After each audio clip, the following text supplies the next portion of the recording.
జీ5 ఉండగా మీ favourite TV shows ని మీరు అస్సలు మిస్ అవ్వలేరు. Complete free. రాసు చూసావుగా, ఇద్దరం కలిసి బండి మీద వచ్చాం. నా ల్యాప్టాప్ నాకు ఇచ్చే. ఆ అమ్మాయిని నువ్వు బండెక్కించుకున్నట్లేదు, ఆ అమ్మాయే నీకు లిఫ్ట్ ఇచ్చినట్టుంది. అంటే బండి ఆ అమ్మాయిది కాబట్టి ఆ అమ్మాయి నడిపించింది. అదే మా బాబు గారిదైతే ఏం నడిపేవారు. ఆ,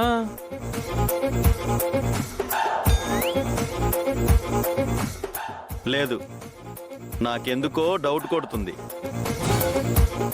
హే, ఏంట్రా నీ డౌటు? హే, ఏంటా? Bunty cool cool cool. మీరుండండి. ఏంట్రా, ఎన్నిసార్లు రా డౌట్ పడతావు? ఎన్నిసార్లు రా మేము పాటలు పడాలి నేను నమ్మించడానికి? డైరెక్ట్ గా వెళ్ళి ఆ అమ్మాయిని కౌగిలించుకొని చూపించాలి మా బాబు గారు. ఆ, నోరు సరేనే. కరెక్ట్. కౌగులించుకోమని చెప్పు, అప్పుడు ఇస్తాను ల్యాప్టాప్.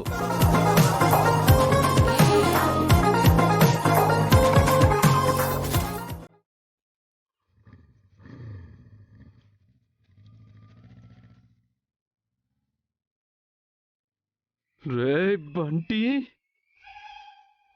ఆ క్రాంతితో కలిసి రావటం కోసమే నానా పాటలు పడ్డాం.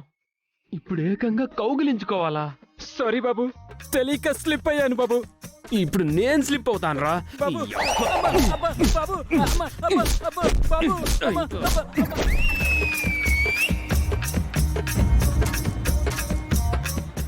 అలాగేనయ్యా. నేను శంకుస్థాపన ముహూర్తం పెట్టానంటే ఆ కట్టడం ఒక చార్మినార్ లాగా, ఓ తాజ్ మహల్ లాగా కలకాలం చరిత్రలో నిలిచిపోవాల్సింది అంతే. You don't worry.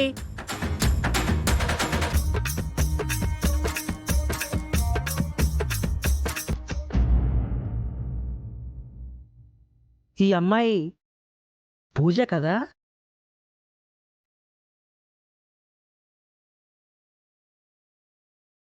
అమ్మ పూజ,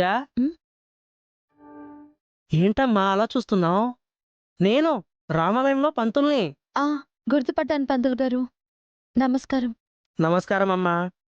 అవును, ఆ రోజు నువ్వు గుళ్ళో అన్నదానం చేయాలనుకున్నావు కదా? ఏదో డిస్టర్బ్ అయిందని మా వాళ్ళు చెప్పారు. అవును పంతులు గారు, కర్పూరం అనే ఒక రాక్షసి వచ్చి మా అమ్మా నాన్నల పేర్ల మీద చేయాలనుకున్న అన్నదానాన్ని చెడగొట్టింది. అప్పుడు నాకు సపోర్ట్గా ఒక దేవత వచ్చింది. తన కారణంగానే ఆ రోజు నేను అన్నదానం చేయగలిగాను. అన్నట్టు నీకు విషయం చెప్పడం మర్చిపోయానమ్మా. ఆ రోజు నువ్వు గుళ్ళో అన్నదానం చేయాలనుకున్న రోజు నీకోసం ఒక అమ్మాయి వచ్చింది. తను నీ చెల్లెలని, చిన్నప్పుడే కొన్ని కారణాల వల్ల విడిపోయారని చెప్పిందమ్మా.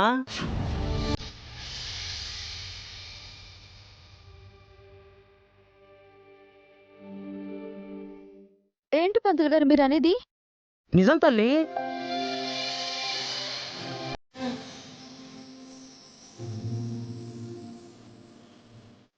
ఈ రోజు మా క్రాంతి తల్లి చనిపోయిన రోజు. ఆవిడ ఆత్మకి శాంతి కలగాలని స్వామివారికి పూజ చేయండి. అమ్మ పేరేంటమ్మా? సూర్యకాంతం.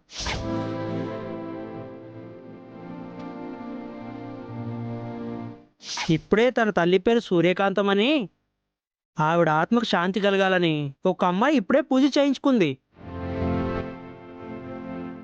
తన పేరు పూజానా? అవునమ్మా.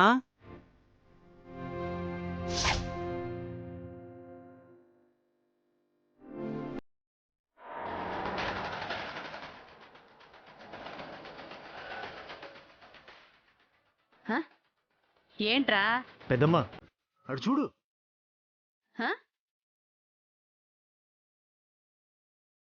తను నీ గురించి అడగగానే నిన్ను చూపించానమ్మా. పరిగెత్తుకుంటూ నీ దగ్గరికి వచ్చింది. నిన్ను కలవలేదా? లేదు పంతులు గారు. తనెక్కడుంటుంది? తన అడ్రస్ ఏంటి? ఫోన్ నంబర్ వివరాలు ఏమైనా చెప్పిందా? ఆ వివరాలు ఏవి నాకు తెలియవమ్మా. నీ గురించి అడిగిన వెంటనే నువ్వు అప్పుడే వెళ్ళడంతో నిన్ను చూపించాను.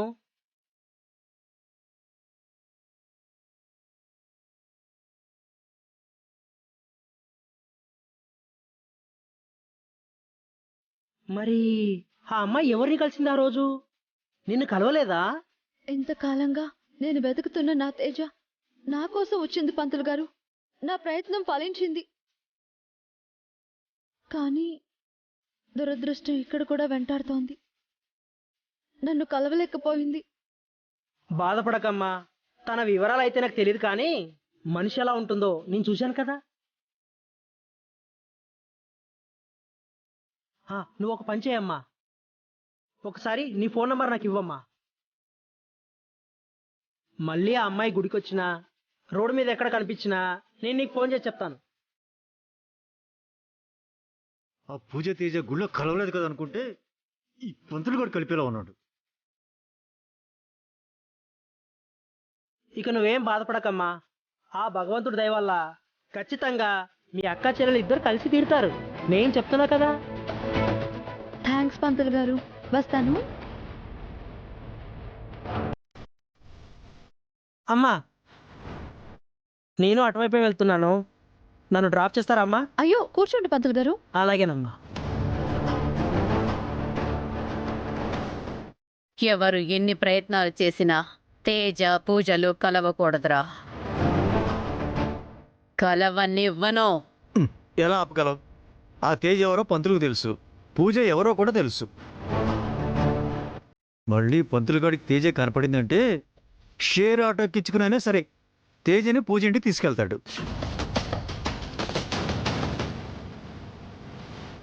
ఈలోపు ఆ పంతుల్ని మనం సెట్ చేస్తే నయానో భయానో ఆ పంతుల్ని మన గ్రిప్లోకి తెచ్చుకొని నిజం బయటికి రాకుండా చేద్దాం. పోదాం. ఆ,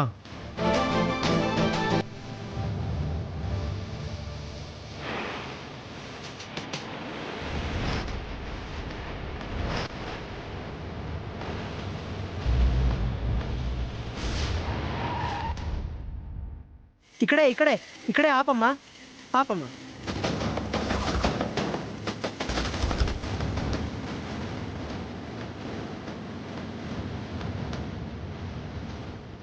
ఈ పంతులేంట్రా కరెక్ట్గా క్రాంతి ఉన్న ఏరియాకి వచ్చాగాడు. ఇప్పుడు ఆ క్రాంతి గాని పంతులు గాడికి ఎదురు పడితే మన తలకాయ పగిలిపోతుంది. లిఫ్ట్ ఇచ్చినందుకు చాలా థ్యాంక్స్ అమ్మా. అయ్యో పంతులు గారు, ఎంతో కాలంగా వెతుకుతున్నా నా చెల్లెలి తేజాని నాతో కలిపే ప్రయత్నం చేస్తున్నారు. దానికి నేనే జీవితాంతం మీకు రుణపడి ఉంటాను.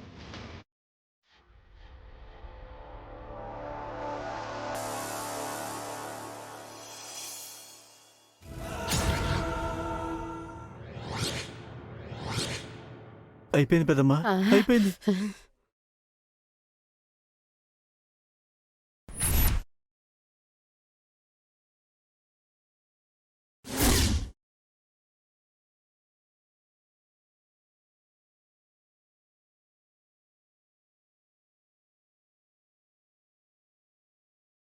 పెద్దమ్మా, ఇప్పుడు ఆ పంతులు క్రాంతిని చూసినా, క్రాంతి పూజను చూసినా మ్యాటర్ ఓవర్ పెద్దమ్మా. అయ్యో, జీ5 యాప్ డౌన్లోడ్ చేసి అన్ని ఎపిసోడ్స్ పూర్తి ఉచితంగా చూడండి.